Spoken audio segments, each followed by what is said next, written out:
Thank you for joining me. This is chapter 3 of the Pilgrim's Progress, rewritten into modern English.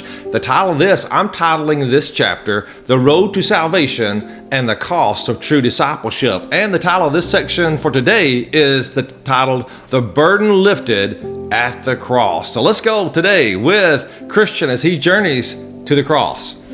In my dream, I saw that the road Christian was traveling was fenced on both sides by a wall called salvation. Christian ran along this road even though it was hard because of the heavy load on his back.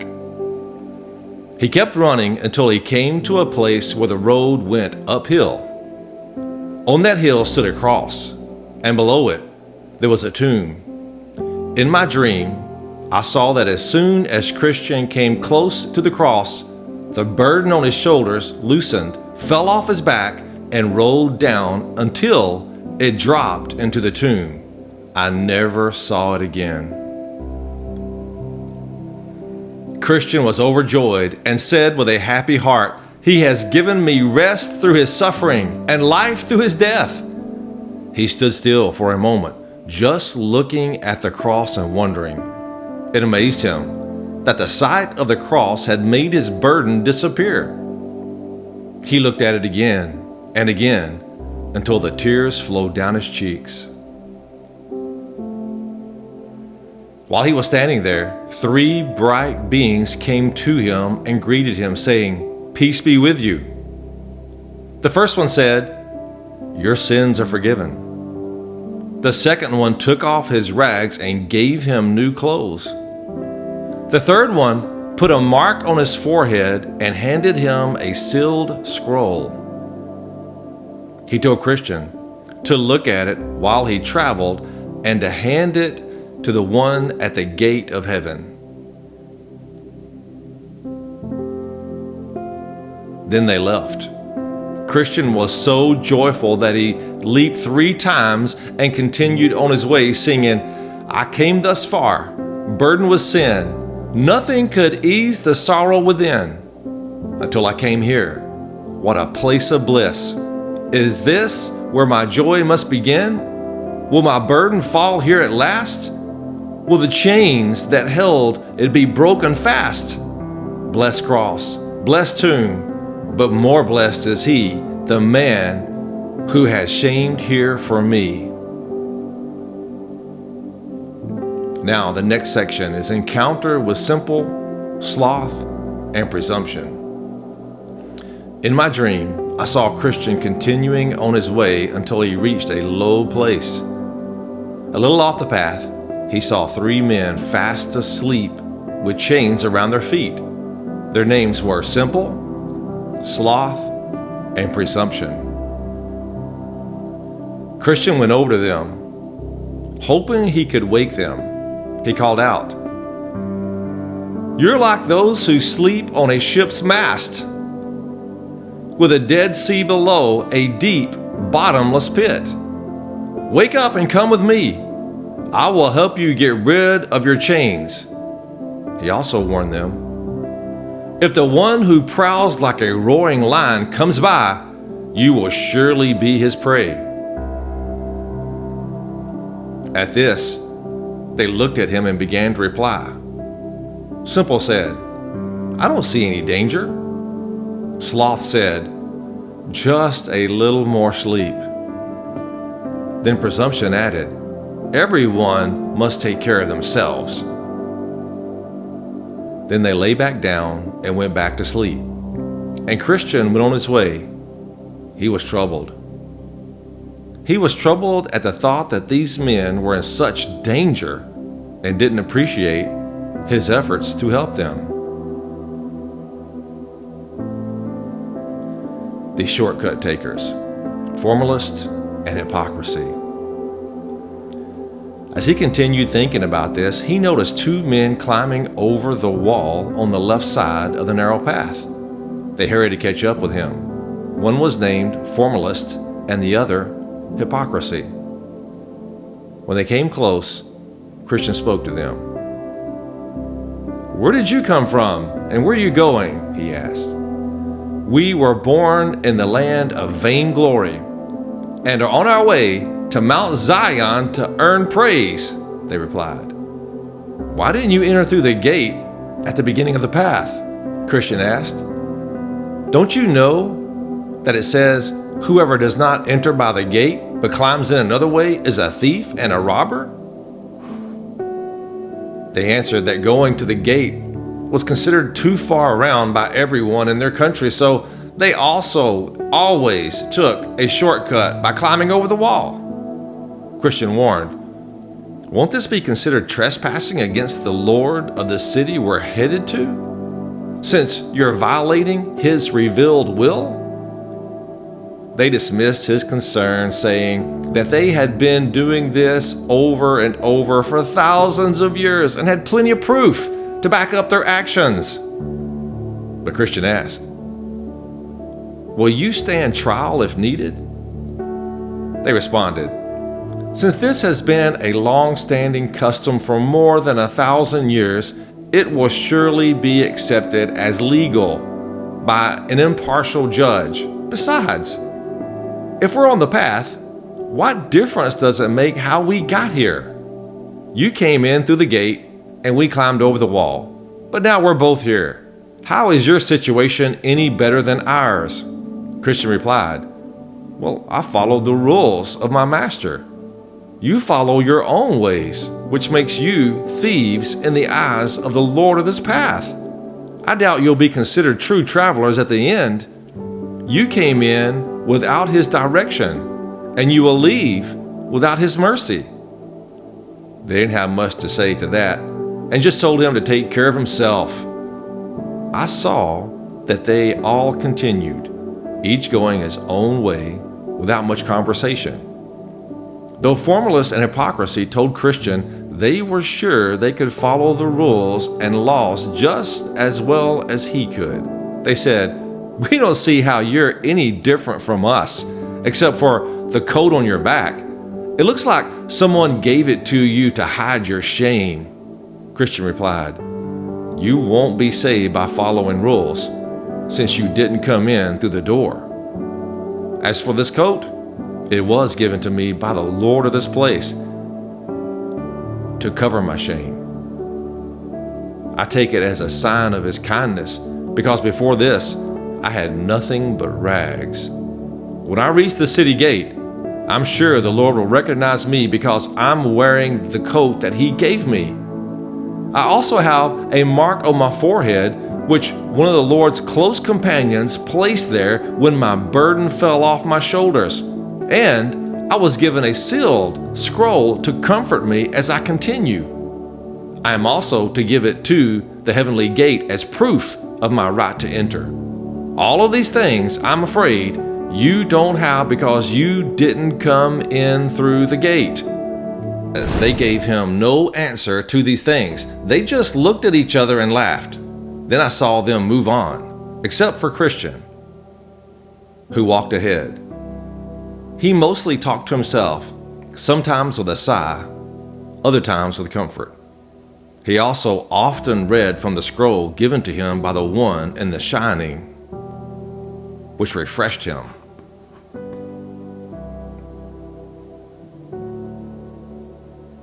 I watched as they went on until they reached the base of the hill called Difficulty. At the bottom, there was a spring. There were also 2 other paths beside the one that led straight from the gate. One path turned left, and the other turned right at the bottom of the hill. But the narrow way went straight up the hill, and that uphill path was called Difficulty. Christian went to the spring, and he drank from it, and it refreshed him. Then he began climbing the hill, saying, "The hill is steep, but I want to climb it. The difficulty won't stop me. I see the path to life lies here. So let's not be discouraged or afraid. Better to take the hard but right way than the easy way that ends in misery."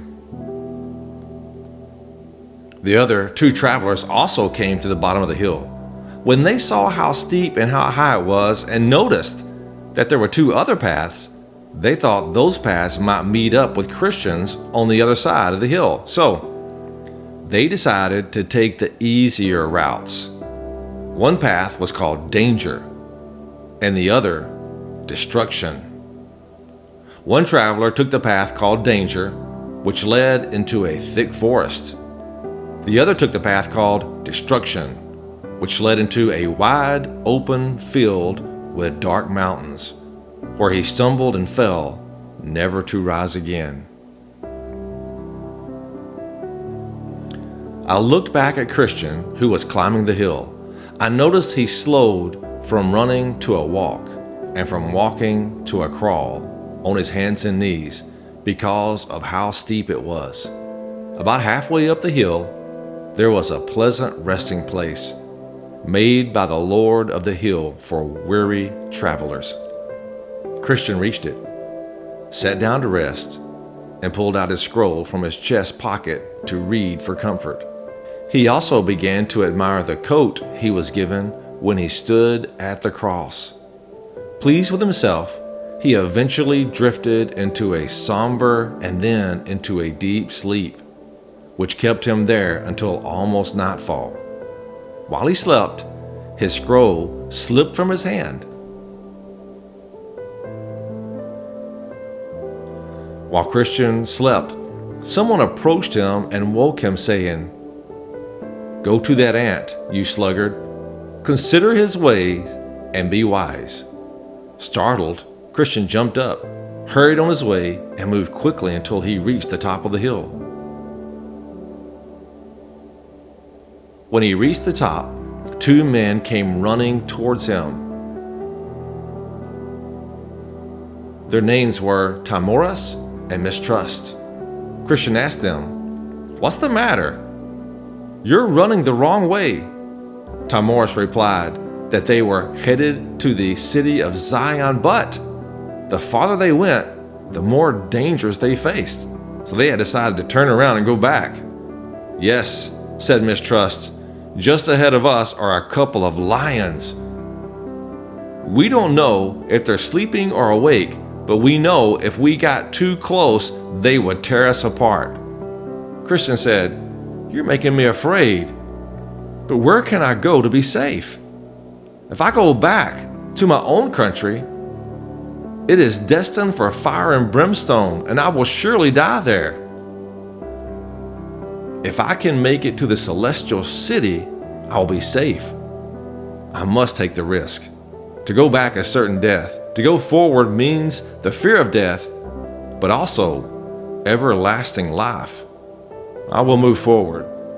With that, Timorous and Mistrust ran back down the hill while Christian continued on. Thinking about what they said, Christian reached for his scroll because he wanted to read to gain some comfort, but he didn't find it there. He was in great distress, not knowing what to do, for he needed the scroll for comfort, and he also needed it to serve as the pass to the celestial city. He was deeply troubled until he remembered that he must have left it at that resting place halfway up the hill. He fell to his knees, asked God to forgive him for his foolishness, and then he went back to look for his scroll. All the way back, Christian's heart was filled with sorrow. Sometimes he sighed, sometimes he wept, and often he scolded himself for falling asleep in a place meant only for a brief rest. He looked carefully around, hoping to find his lost scroll. He kept going until he saw the resting place. But seeing it brought back his regret. As it reminded him of his mistake, he said to himself, "Oh, what a wretched person I am. To sleep during the day, to sleep in the midst of difficulty. How foolish I was to use that resting place for my own comfort, when the Lord of the hill intended it to be something that would lift my spirit. How many wasted steps have I taken? How far could I have gone if not for my foolish sleep. Oh, now I must travel these steps 3 times when once would have been enough.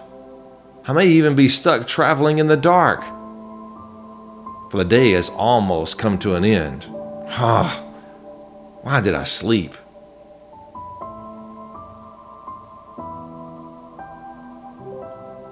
As he arrived at the resting place, where he sat down, he began to weep. He wept bitterly, feeling deep shame and regret for his foolishness. He could remember every detail of how he had drifted off, how he had allowed himself to be lulled by comfort, and how he had failed to be vigilant. These thoughts cut deeply, and he could not help but express his sorrow aloud. "How could I have been so careless?" he said. "I had been warned that the journey would be hard, and yet I chose ease over obedience. How foolish of a person I am."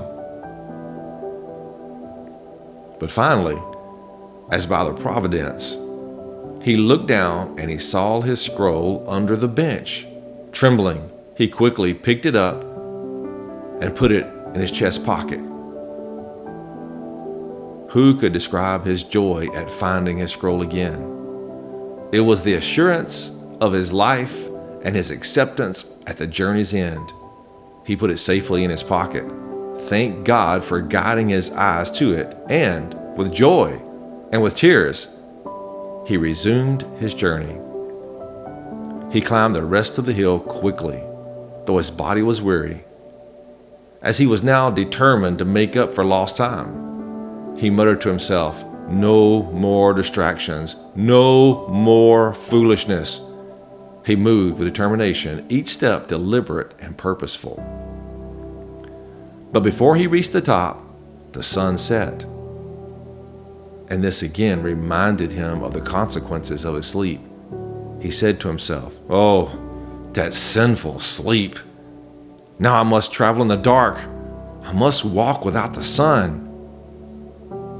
He could hear the cries of the wild animals, and he stumbled in the darkness because of his foolishness.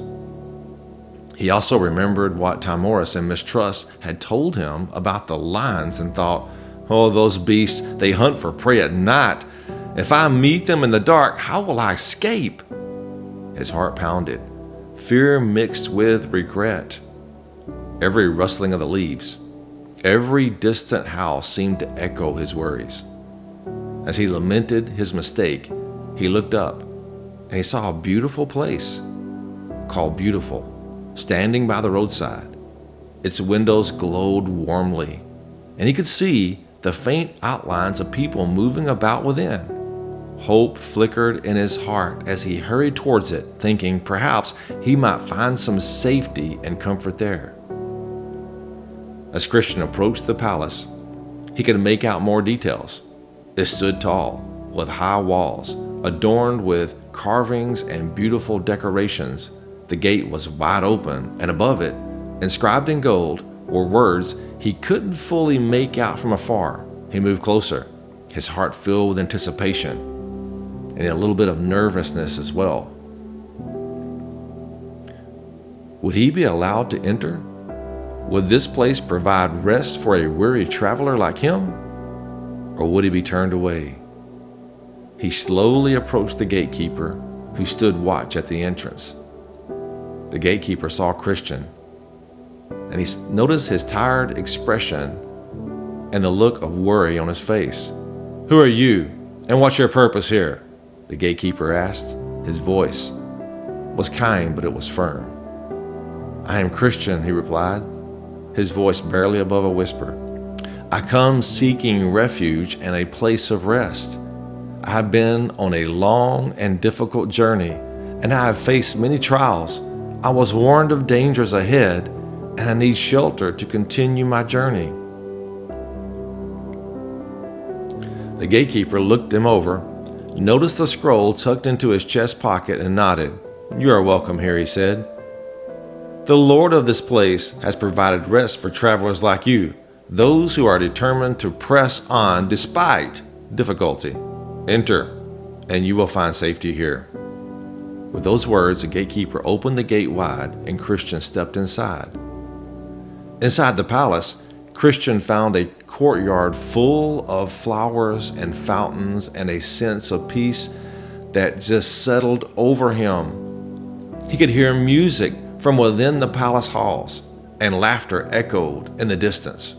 The warmth of the place wrapped around him like a comforting blanket, and he felt the heaviness of his earlier mistakes begin to lift. He was led to a room where he could wash and rest. As he settled in for the night, he prayed, thanking God for providing a refuge when he needed it the most. And so Christian rested, with the palace beautiful standing as a beacon of hope on his journey. He knew that he would need to continue climbing and that more trials were certainly laying ahead. But for now, he was content. He had learned a hard lesson, and he vowed not to fall into that same trap again. With his scroll safely in hand and his heart filled with new determination, he would move forward, trusting that the Lord would guide his every step, even through the darkest nights. So I saw in my dream that Christian hurried forward, hoping to find a place to stay for the night. Not far ahead, he entered a narrow path about a furlong way from the porter's lodge. As he carefully moved forward, he spotted 2 lions on the path. Now, he thought, I see what made Mistrust and Tamarius turn around. The lions were chained, but Christian couldn't see the chains. He became afraid and thought about turning back again, believing only death was ahead.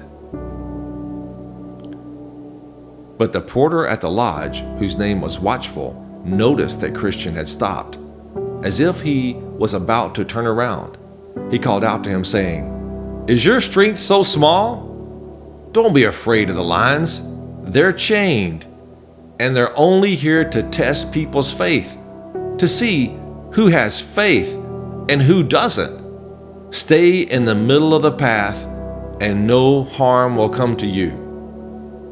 Then I saw Christian continue, trembling with fear concerning the lions, but keeping close to Watchful's directions.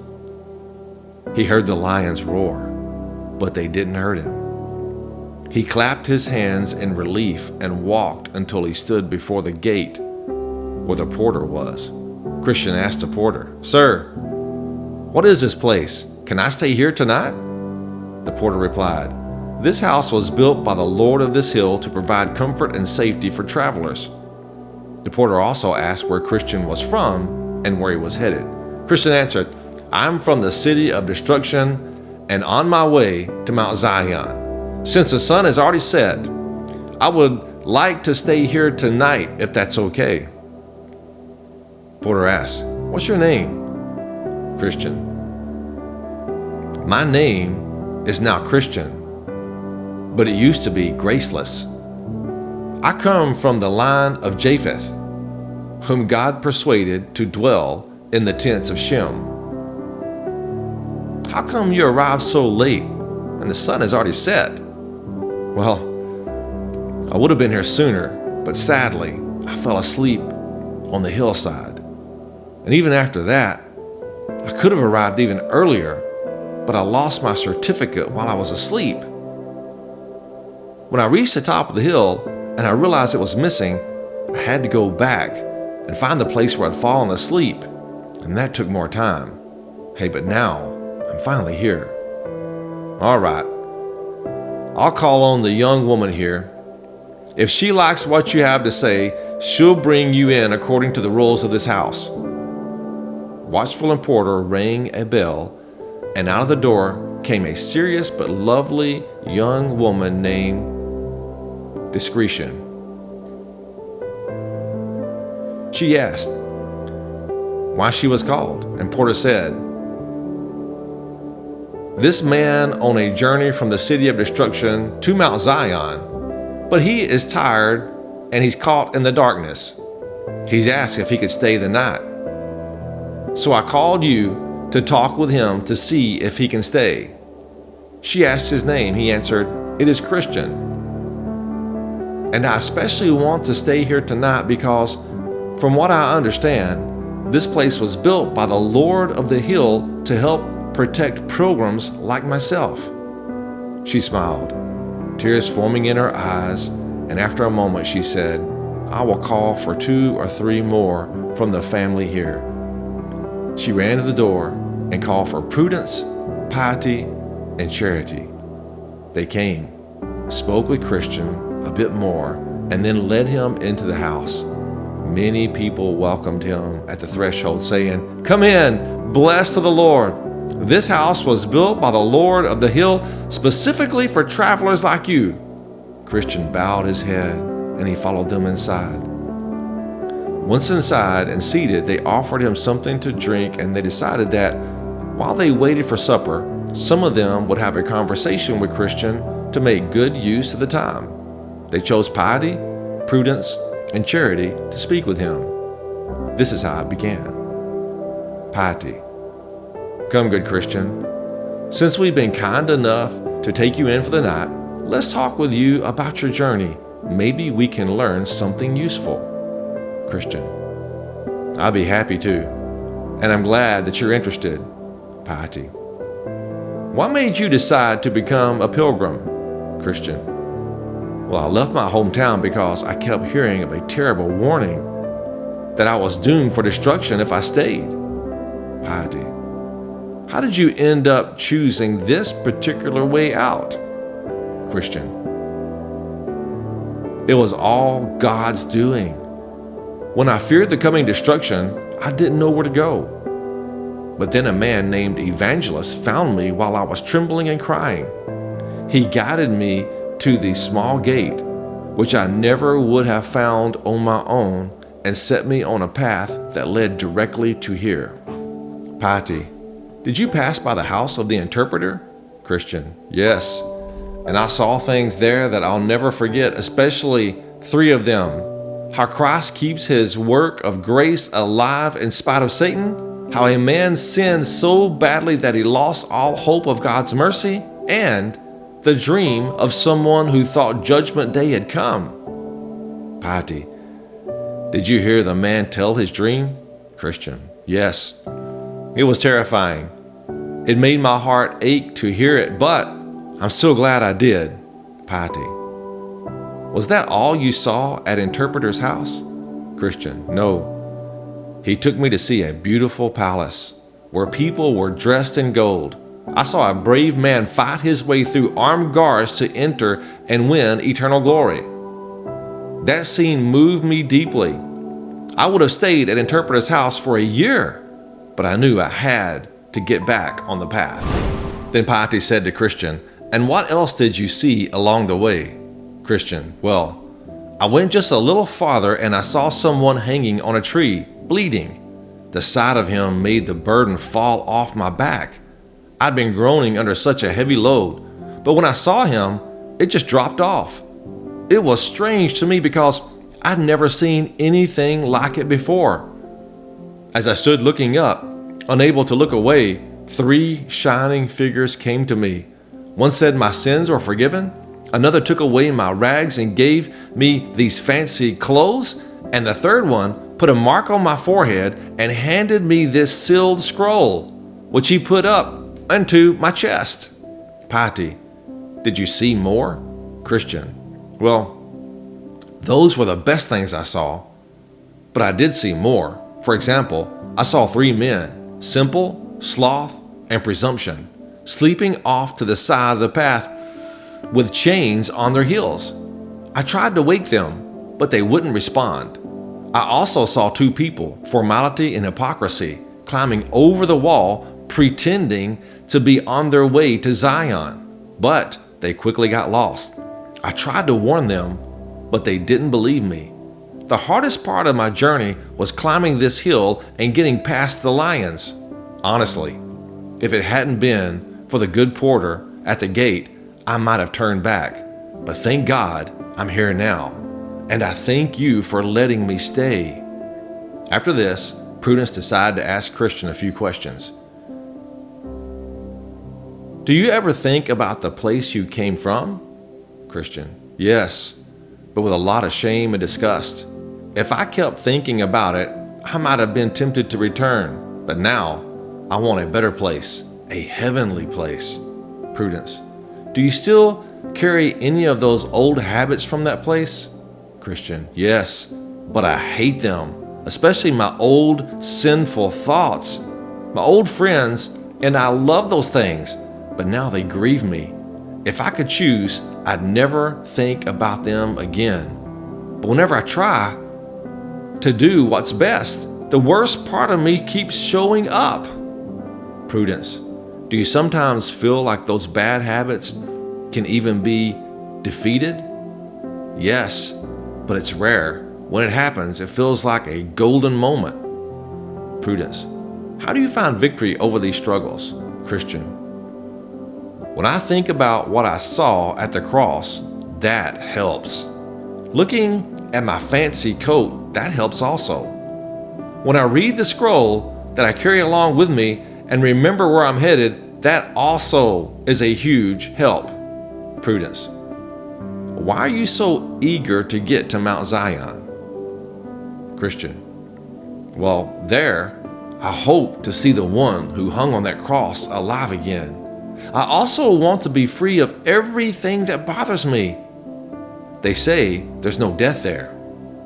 I'll live with the company I enjoy most, honestly. I love him because he relieved me of my burden. And I'm tired of the sickness inside of me. I want to be where I will never die and where everyone is praising him always." Now we got Charity's concern. Charity spoke up next. "Do you have a family? Are you married?" Christian: "I have a wife and 4 young children." Charity: "Why didn't you bring them with you?" Christian began to cry. "Oh, I wish I could have, but they were against my pilgrimage." Charity: "Did you try to warn them of the danger of staying behind?" Christian: "I did. I told them what God showed me about the destruction coming to our city, but they thought that I was joking." Charity: "Did you pray that God would help them listen?" Christian: "Yes, I prayed passionately. My wife and children are very dear to me." Charity: "Did you share your fears and tell them about the destruction that you saw?" Christian: "Yes, many times. They could see my fears and my face and my tears and my trembling as I thought about the judgment hanging over us. But it wasn't enough to persuade them to come." Charity: "What did they say when you asked them?" Christian: "My wife was afraid of losing what she had in this world, and my children were caught up in foolish pleasures. For those reasons, they left me to come walk alone." Charity: "But did you undermine your own message with your actions?" Christian: "I'm not perfect, and I'm aware of my failings. I know someone's behavior can destroy the message when they want others to accept it, but I tried hard not to give them any reason to reject my pilgrimage. In fact, they would say I was too careful, denying myself things they thought harmless. Honestly, if anything hindered them, it was my extreme carefulness about sinning against God or doing wrong to others." Charity: "Yes. Like Cain hated his brother because his brother's deeds were righteous. If your family opposed you because of your faithfulness, then they've proven they hate what is good. You have done your part, and their blood is not on your hands." I dreamed that they all sat talking until supper was ready. When everything was prepared, they sat down to eat. The table was filled with rich foods, well-refined wine, fruits of every kind, and bread was freshly baked. Their conversation at dinner was all about the Lord of the Hill, what he had done, why he did it, and why he had built that house. They spoke of the sacrifice he made. And from their conversation, I understood that he was not just a great warrior, but also a compassionate leader who put others before himself. He fought against and defeated the one who had the power of death. His victory did not come without great risk, which made me love him even more. As they spoke, Christian said, "I believe he did it by shedding a lot of his own blood. It wasn't just any sacrifice, it was the giving of his very life." The others nodded, their eyes filled with admiration. What truly made his actions shine with grace, though, was that he did it out of pure love for his people. This was no mere obligation, Christian continued. He had no other reason to do it except his overwhelming love for us. Some members of the household said they had seen and talked with him after he died on the cross. They described him with tears in their eyes, as someone whose presence radiated warmth and compassion. They said they had heard it from his own lips. He loves poor pilgrims more than anyone else in the entire world. To prove this, they shared that he gave up his glory to help the poor, and even said he didn't want to dwell alone in the mountain of Mount Zion. They also mentioned how he had made many pilgrims into princes, even though they were originally beggars from the lowest places. He gave up everything for us, another said. He walked among us. He bore our burdens, and even though we deserve nothing, he lifted us up to be with him. They continued talking late into the night, their voices filled with awe and reverence as they recounted his countless acts of love and sacrifice. When they were ready for sleep, they entrusted themselves to their Lord for protection. They put the pilgrim in a spacious room upstairs with a window facing the sunrise. The room was named Peace, and he slept there until dawn. And when he woke up, he sang, "Where am I now? Is this the love and care of Jesus for those who journey here? To provide forgiveness and a place so near? That heaven's gate here is so clear." The words echoed through the room, and as he looked out the window, he saw the first rays of sunlight break across the horizon, filling the room with a soft glow. He knelt beside the bed, giving thanks for the rest of the comfort that he had been given. In the morning, they all got up, and after more conversation, they told him that he shouldn't leave until they showed him the special treasures of the place. "We want you to see what has been preserved here for generations," they said. First, they brought him to the study, where they showed him records from long ago. The walls were lined with shelves filled with scrolls and ancient books. They took one of the large scrolls and they spread it out on the table, showing him the family lineage of the Lord of the Hill, proving he was the son of the Ancient of Days, born from eternity itself. They also showed records of what he had accomplished and the names of the many who had entered his service. These people were placed in homes that would never decay or be destroyed, regardless of time or nature. Christian marveled at the depth of history contained in this room. He touched one of the scrolls gently, as if feeling the weight of the centuries in his hands. These people were chosen not because they were strong or wise, but because they were willing, one of the hosts explained. The Lord of the Hill takes the humble and lifts them up. He has never turned away those who come to him.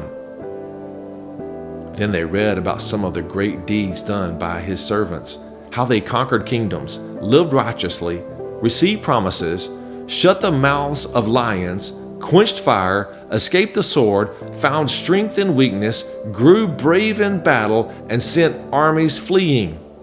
Christian listened intently, his heart swelling with admiration and hope. These were ordinary people, just like you and me, one of them said. They faced impossible odds, yet, with the Lord by their side, they prevailed. They also read another part of the house records that showed how eager their Lord was to welcome anyone into his favor, even those who had insulted him in the past. There were many other stories, some ancient, some more recent, along with prophecies about future events, both terrifying to his enemies and comforting to his followers. He is a just Lord, they said. He will not allow evil to prevail, but for those who seek him, he is endlessly merciful. The next day, they took him to the armory, showed him all the gear the Lord had prepared for his pilgrims: swords, shields, helmets, breastplates, the power of prayer, and the shoes that never wore out. Christian could hardly believe his eyes. There were rows upon rows of shining armor, each piece perfectly crafted. There were enough supplies to equip as many men as there are stars in the sky. This armor is not just for defense, they explained. It is for advancing, for standing firm in the face of adversity. They handed Christian a sword, and he felt its weight. It was both light and strong, perfectly balanced. This is a sword of truth, they said. With it, you can cut through any lie, any deception that comes your way. They also showed him the tools used by some of his servants to accomplish incredible feats. He saw Moses' staff, the same one used to part the Red Sea. There were pitchers, trumpets, and lamps that Gideon used to defeat the Midianites. A reminder that God often uses the most unlikely means to achieve his purposes. He saw the ox goad used to kill 600 men, the jawbone Samson used for his mighty victories, and the sling and stone David used to defeat Goliath. He even saw the sword their Lord would one day use to defeat the man of sin when he rises up to bring justice. There were many amazing things on display, each with a story that spoke of faith, courage, and the power of God working through those who trust in him. Christian was delighted to see them all. After this, they went to rest again. In my dream, I saw the next morning he got up to continue his journey. However, as they asked him to stay one more day, "We have one more thing to show you," they said.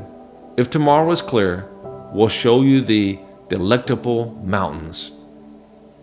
They told him these mountains would give him even more joy because they were closer to his final destination. He agreed to stay another day.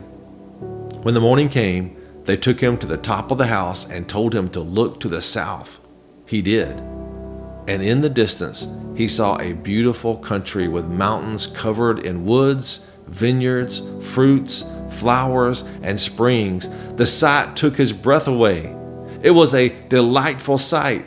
He asked what the country was called, and they told him it is Emmanuel's land, just as open to pilgrims as the hill where they stood.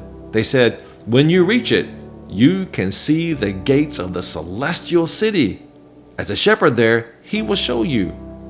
Christian thought about leaving, and they agreed it was time. But first, they went back to the armory. Once there, they fully equipped him with the armor for his journey, just in case he faced any attacks along the way. They strapped on his breastplate, tightened his belt, and fitted the shoes onto his feet. They handed him the shield of faith and the sword of truth, and finally, they placed the helmet of salvation on his head. "You are ready now," they said. "Go with courage, for the Lord is with you." Dressed for the road ahead, he walked with his friends to the gate. Before leaving, he asked the porter if he had seen any pilgrims pass by recently. "Yes," said the porter, "just yesterday." "Did you catch his name?" Christian asked. "He told me his name was Faithful." "Oh, I know him," Christian said. "He's from my hometown, my neighbor. We grew up together, and he has always been steadfast. How far ahead do you think he is?" "He's already gone past the hill," the porter replied. "But if you hurry, you might catch up with him." "Well," Christian said, "may the Lord bless you and increase all the kindness that you've shown me. Your service to Pilgrim is a great blessing, and I am grateful." With that, he turned and began his journey, his heart full of hope and his heart filled with determination.